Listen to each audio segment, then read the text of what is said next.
Yes, sir. Welcome back to another Chop or Die film session. I'm your host of the Chop or Die podcast, Mual. And on this episode, we're going to take a look at the Rook, Johnny Newton. Look, the defensive lineman is growing. Some would say it's his breakout game. I wouldn't say that just yet. He had a hell of a game, but trust me, when you say breakout, he has game record potential. And I think he's well on his way. He had a really good game against Chicago. We're going to take a look at a few plays to show his growth and how he's maneuvering along the defensive line, and we'll go from there. But without further ado, hit that like button, hit that subscribe button. Johnny Newton film session up right now.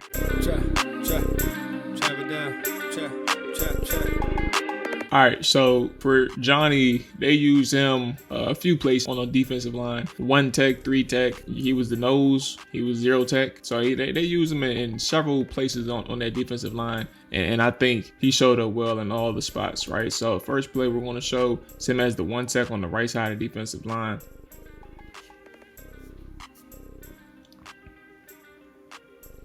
This is a leverage moment, just being able to play with good pad level. One of the things that you hear me talk about if you're on the podcast side or if you watch the film sessions is the fact that Johnny Newton has to find a way to play with better pad level and better leverage, right? Specifically against double teams. This is a one-on-one, so it's a really good showing, really good start for Johnny to start the game. But being able to get your hands in the right place, right, have eyes and your vision in the backfield in this moment, being able to locate the ball carrier, stacking the offensive lineman, like you see the arm extension, right? So he's pretty much controlling the engagement at this point, and he's filling his gap at the same time, right?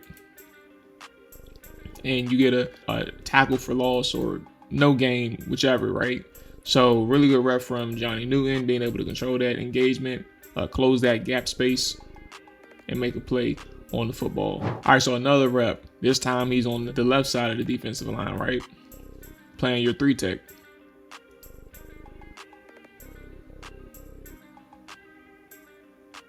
Now you're seeing some power, and we're seeing that moment against the combo block, right? Some slight, but able to hold his ground. He's not getting displaced from his gap completely, right? He still has some gap control. You see him, let's kind of slow this down. You'll see him do the same thing with his hand placement, right? His grip strength and overall leverage ability, right? To get under that pad and just shove the offensive lineman out the way, get back and make the tackle. It's really good rep from Johnny Newton again, showing his overall functional strength, but being able to manage and maintain against that combo block. Now, for Johnny in this game, his more successful pass rushes came from the nose guard or nose tackle / 0 tech position, 2 gapping essentially. But in these pass rush situations, this one was beautiful because you're talking about a person who has to first diagnose run or pass, right? And once he diagnoses the play action and the running back doesn't have the ball, right, at this point you can see him. He has eyesight, vision on the football, and as soon as that happens, he's able to shed, quickly pursue. See, he's cornering as well too, so that's really good reps. So let's kind of like start things from the beginning, right? First off, having your hands in the right position and the right grip strength, right, to be able to get past this center. So now you're talking about a shed, swim over, corner, right? Once you get past that lineman, corner, because Caleb is now at this point trying to get out the pocket. So he's able to turn that corner, put pressure on Caleb. He should have a sack in this game. They credited it as it's like a run stop, but he got a sack in the beginning of the game. And this very much could have been a second sack for Johnny Newton. Another rep for Johnny, again, the 0 tech, center of the screen right here. Now this one was lovely because you're talking about a line game between him and Bobby Wagner, right? Forcing a throwaway on a critical drive. Now this is, I think, right after they scored their touchdown to go up to trail 12-7. So they forced a 3 and out right after that. And one of the plays is Johnny slanting to 1 A gap and Bobby Wagner running behind him in the other A gap, right? But now you see Johnny with his hand placement and his leg drive. This is a very good power rush from Johnny. Like just being able to keep the legs moving and penetrate the backfield. Now he didn't do too much in terms of pass rush moves, but you can see in this moment as we kind of slow walk it, right? Look at where the hand placement is. He's locked out, full extension, and just driving the offensive lineman back. And able to try and get a hand on Caleb, eventually forcing a throwaway. Him and Bobby Wagner did a really good job. Bobby getting busy in the pocket with a spin move. Like, that's the OG spin move, bro. Like, it wasn't too fast, but it was effective. Good rep from both those guys, but good rep from Johnny. You can see he has some quickness to him. He has some functional strength. And then we'll show some technique coming up next from Johnny that shows like the technical side of his pass rush abilities coming to life. Now, this was your well, it wasn't a throwaway. It was your 4th and 3 that Benjamin St-Juste got called the PI on, right? So let's kind of run it and then we'll talk about it.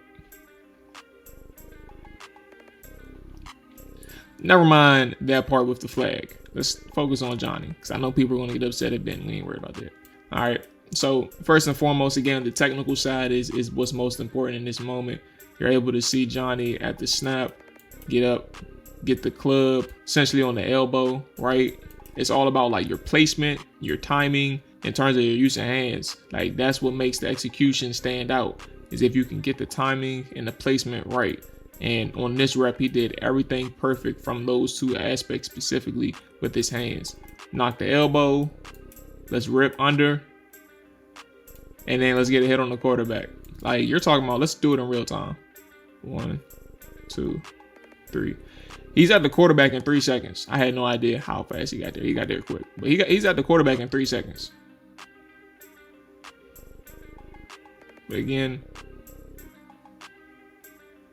just showing you the technical side of where Johnny Newton is at in his development, especially as a rookie. So it's a really good rep from Johnny, and overall a solid day from the defensive lineman.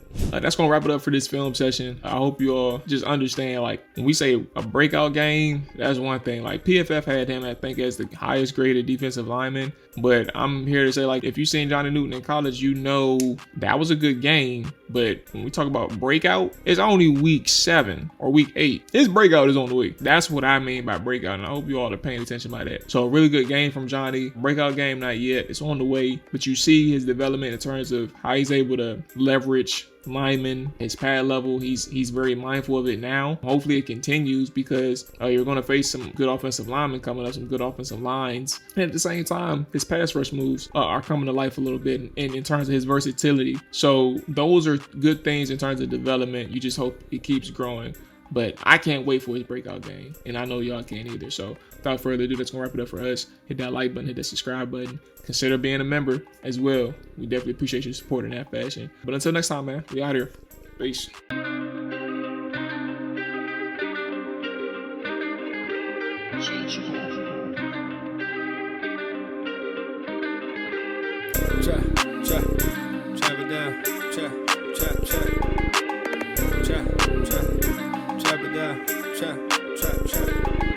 Chop it down. Chop it down. Chop it down. You gon' chop it down. Chop it down. You gon' chop it down. Damn, set, watch him throw the ball. We gon' pick it off. You gon' let him hit the hole, or you gon' cut it off. You gon' play through 4th and long, or you gon' punt it off. Your defenders, heavy hitters, put your pads in. Don't be looking for the ref to throw no flags in. Keep the helmet on. Keep the cleats tight. You the type to want to win by any means, right? You should look alive. This is Trap or Dive.